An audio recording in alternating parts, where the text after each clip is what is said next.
Bismillahirrahmanirrahim. Assalamu alaikum, dear viewer. This is Amanullah, and you're watching my YouTube channel, Dr. Aman's video. Viewer, उम्मीद करता हूँ कि आप खैर खैरियत से होंगे. आज हम डिस्कस करेंगे इंट्रोडक्शन टू रिसर्च, या आप कह सकते हैं कि we are going to introduce our self with research और टू रिसर्च के रिसर्च क्या चीज़ है. तो शुरू करते हैं इंट्रोडक्शन ऑफ रिसर्च के साथ. सबसे पहले मैं जॉन डब्ल्यू बेस्ट, एक बहुत मशहूर रिसर्चर है, उनका एक कोट शेयर करता हूँ. He says that the secret of our culture development has been research, pushing back the areas of ignorance by discovering new truth which in turn lead to better ways of doing things and better product. चूँकि he was a social scientist, तो उसने culture के बारे में अपनी राय कायम की है कि जो कल्चरल डेवलपमेंट हुई है तो वो रिसर्च की वजह से हुई है. क्यों? कि it was research which push back the areas of ignorance, यानी कि इग्नोरेंस की वजह से लोग जो मुख्तलिफ ट्रेडिशन कस्टम्स लोगों ने अपनाए थे, तो रिसर्च ने उस इग्नोरेंस को पीछे किया by discovering new truth, because research has came forward new truth, जिसकी वजह से जो इग्नोरेंस थी वो पीछे चली गई और जिसकी वजह से कल्चर जो था वो डेवलप हो गया, वो आगे की तरफ चला गया, which in turn lead to of course better way of doing things and better product. Scientific research जो है, तो scientific research of course lead to progress in some field of life. I would say that not in some field of life, you can say in this century, you can say that in all field of life, new products, new facts, new concepts, new way of doing things are being found due to, of course, ever increasing significant research in the physical, biological, social and psychological field. जितनी भी आज आप देख रहे हैं जो new way of doing things हैं, यानी कि जो नई टेक्नोलॉजीज़ हैं, नए कॉन्सेप्ट है, या जो फैक्ट्स है, या जो नए प्रोडक्ट्स आ रहे हैं हमारे पास जो हम यूज़ करते हैं, तो ये सारे क्यों हैं? Because of the ever increasing significant research जो इन सारे फील्ड्स में अब हो रहा है.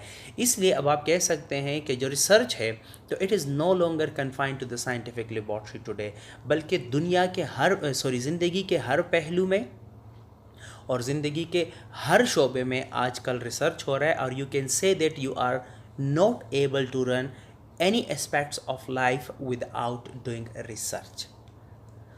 Meaning of research, as you know that the word research is comprised of two words, re plus search, which means search again and again. So research means a systematic investigation or activity to gain new knowledge of the already existing fact. ठीक है, क्योंकि it is a research. Already existing fact को हम लेते हैं, उस पर हम और नॉलेज बिल्ड करते हैं और नॉलेज बिल्ड करते हैं और नॉलेज बिल्ड करते हैं. And of course it is very important to know that research is an intellectual property.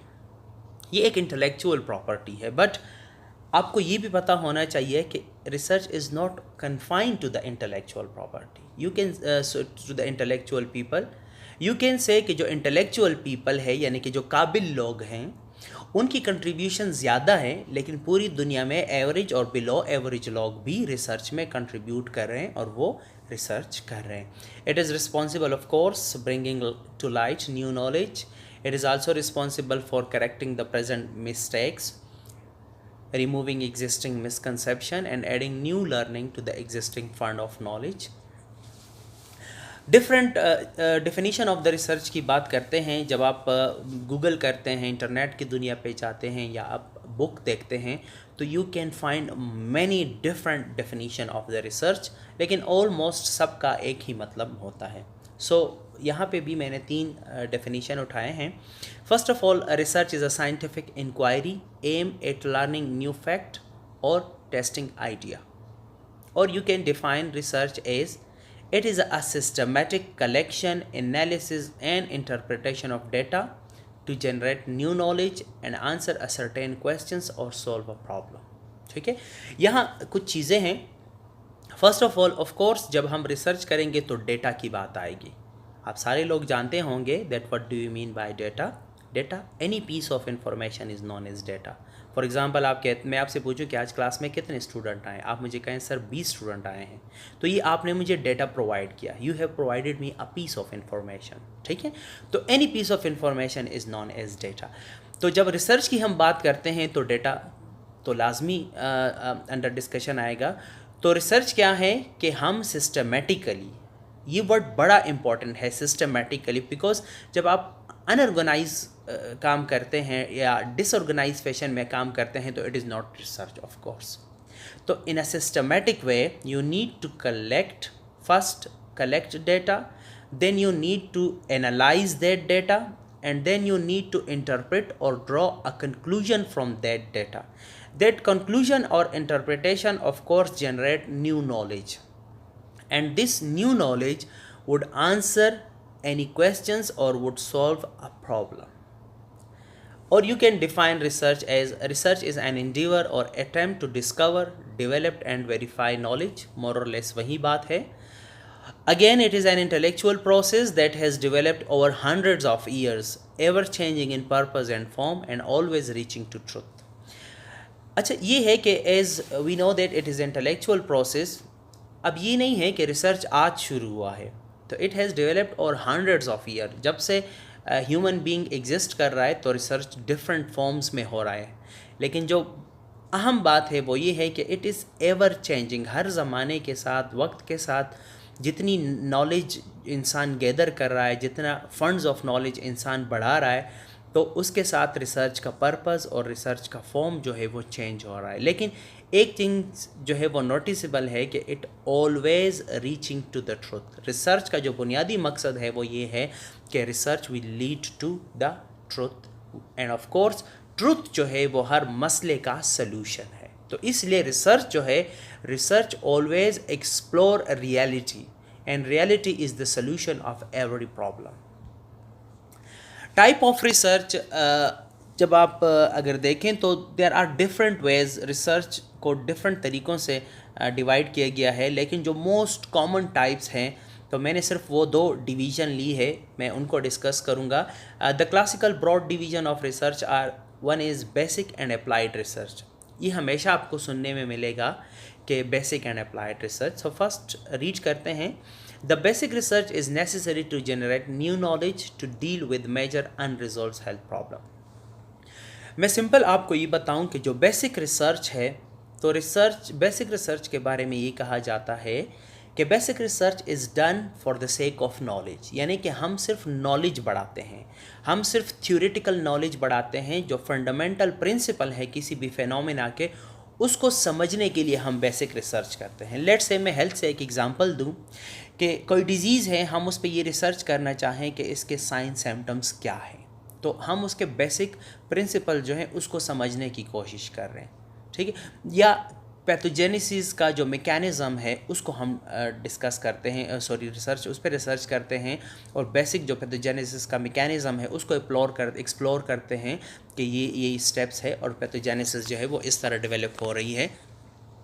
तो ऐसे में जो हम रिसर्च करते हैं इसको बेसिक रिसर्च कहते हैं, जिसका कोई कमर्शियल पर्पस नहीं होता, जिसकी कोई फ़ौरन एप्लीकेशन नहीं होती, जिससे फ़ौरन कोई टेक्नोलॉजी नहीं बनती, जिसे फ़ौरन कोई सलूशन नहीं आता, बल्कि हमारे नॉलेज में जो बेसिक फ़ेनोमेना है कोई भी, उसके जो बेसिक प्रिंसिपल है उसके बारे में हमारे नॉलेज में इजाफ़ा होता है। थ्योरेटिकली नॉलेज जो है उसका जो वो है क्या कहते हैं, एक तो डेप्थ होता है, जो दूसरी यानी कि उसका जो वेड्थ है, नॉलेज का जो वेड्थ है वो फैलता है, आपके नॉलेज के फंड में इजाफ़ा होता है, तो हम इसे बेसिक रिसर्च कहते हैं। Applied research is necessary to identify, prioritize problem and to design and evaluate policies and programs that will deliver the greatest health benefit, making optimal use of available resources. In other word you can say कि जो applied research है वो हमेशा goal oriented होता है। Applied research हम हमेशा किसी टेक्नोलॉजी को डेवलप करने के लिए करते हैं, किसी प्रैक्टिकल प्रॉब्लम को सॉल्व करने के लिए करते हैं। जैसे यहाँ पे हमने लिखा है कि 25 हम प्रायोरिटी प्रॉब्लम, हम ये जैसे हमारे पास बहुत ज़्यादा प्रॉब्लम है तो हम प्रॉब्लम्स को हम प्रायोरिटाइज़ करते हैं कि कौन सा प्रॉब्लम पहले सॉल्व होना चाहिए, क्योंकि अगर आपके पास बहुत ज़्यादा प्रॉब्लम हो तो इट इज़ अ प्रॉब्लम कि अब मैं कौन सा प्रॉब्लम पहले उठाऊँ उसको सॉल्व करूँ। तो इस तरह के प्रॉब्लम्स को सॉल्व करने के लिए हम जो रिसर्च करते हैं उसे अप्लाइड रिसर्च करते हैं, या हम कोई पॉलिसी डिज़ाइन करते हैं या इवेल्युएट करते हैं या कोई प्रोग्राम इस तरह लेकर आते हैं ताकि प्रैक्टिकल प्रॉब्लम्स जो हैं उस प्रोग्राम से, उस पॉलिसी से, उस पॉलिसी के डिज़ाइन करने से या पॉलिसी को इवेल्युएट करने से जो प्रैक्टिकल प्रॉब्लम्स हैं लोगों के वो सॉल्व हो जाएं। तो अप्लाइड से हमेशा या तो हम प्रैक्टिकल प्रॉब्लम सॉल्व करते हैं या हम टेक्नोलॉजीज़ को बिल्ड करते हैं, ठीक है। लेकिन एक चीज़ बहुत ज़्यादा ज़रूरी है कि अप्लाइड रिसर्च और बेसिक रिसर्च हमेशा साइकिल के फॉर्म में चलते हैं। यानी कि बेसिक रिसर्च में आप नॉलेज जो है वो सामने लेकर आते हैं, अप्लाइड रिसर्च वाले उसी नॉलेज को लेते हैं और उसके बेस पर टेक्नोलॉजीज़ डेवलप करते हैं। बेसिक रिसर्च वाले वो टेक्नोलॉजीज़ उठाते हैं और नए आगे वाले प्रिंसिपल्स जो हैं उसको एक्सप्लोर करते हैं। जैसे फॉर एग्ज़ाम्पल दुनिया में एक बहुत बड़ी डिस्कवरी हुई डीएनए की। जब डीएनए डिस्कवर हुआ तो ये बेसिक रिसर्च था, हमारी जो नॉलेज था उसमें इजाफा हो गया। अप्लाइड रिसर्च ने डीएनए को उठाया और उसके बेस पे इतनी टेक्नोलॉजीज़ बन गई, जिसमें मोस्ट इम्पॉर्टेंट मैं हेल्थ के हवाले से पीसीआर, ब्लॉटिंग वगैरह इनका जिक्र कर लूँ। तो फिर उसी पीसीआर को बेसिक रिसर्च के लोगों ने उठाया और आगे और प्रिंसिपल एक्सप्लोर किए। फिर वो जो प्रिंसिपल एक्सप्लोर हुए, जो नई नॉलेज का इजाफा हुआ, हमें फेनोमिनास की और अंडरस्टैंडिंग हो गई। तो अप्लाइड रिसर्च ने उन फेनोमिनास को उठाया और उसके बेस पे और टेक्नोलॉजीज़ डेवलप की। तो बेसिक एंड अप्लाइड रिसर्च जो है ये एक साइकिल के फॉर्म में हमेशा चल रहे होते हैं। दूसरे जो दो टाइप्स हैं बहुत ज़्यादा, वो क्वालिटेटिव एंड क्वांटिटेटिव रिसर्च है। सो फर्स्ट मैं रीड करता हूँ। Early form of research was concerned with investigating things which we could observe and measure in some way। यानी कि जब रिसर्च कल्चर प्रोमोट होता रहा तो शुरू में लोग रिसर्च करते थे उन चीज़ों पे जिनको हम ऑब्ज़र्व करें और फिर हम उनको मेजर कर सकते थे।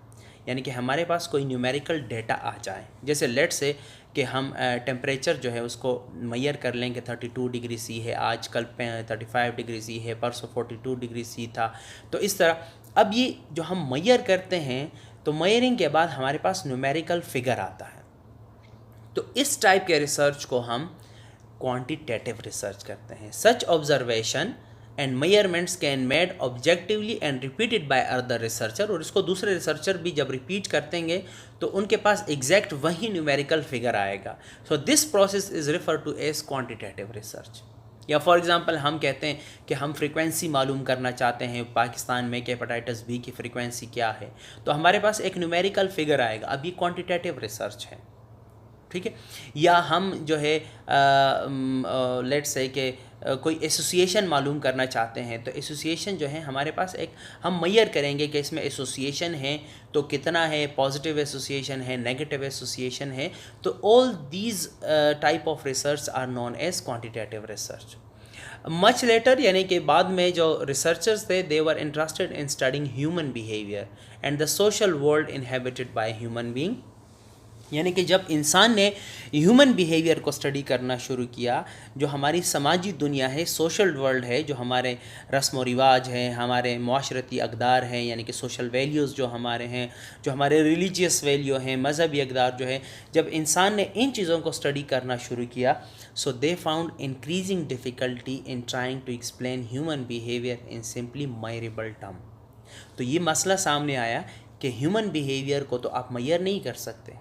फॉर एग्ज़ाम्पल आप कहते हैं कि आप यू वांट टू नो कि आप किसी रिवाज पे या किसी थॉट्स पे या ओपिनियंस पे आप रिसर्च करना चाहते हैं कि ये रिवाज, ये कस्टम्स, ये ट्रेडिशन कैसे हमारे माशरे में बिल्ड हो गया, तो आप उसको मेजर तो नहीं कर सकते ना। उसके बारे में तो आप लोगों के थॉट्स, ओपिनियन और हिस्टोरिकल पर्सपेक्टिव जानेंगे, तो उसको तो आप मेजर नहीं कर सकते कि 10 ग्राम है या ये 10 डिग्री है, इस तरह तो वो मेजर नहीं होते।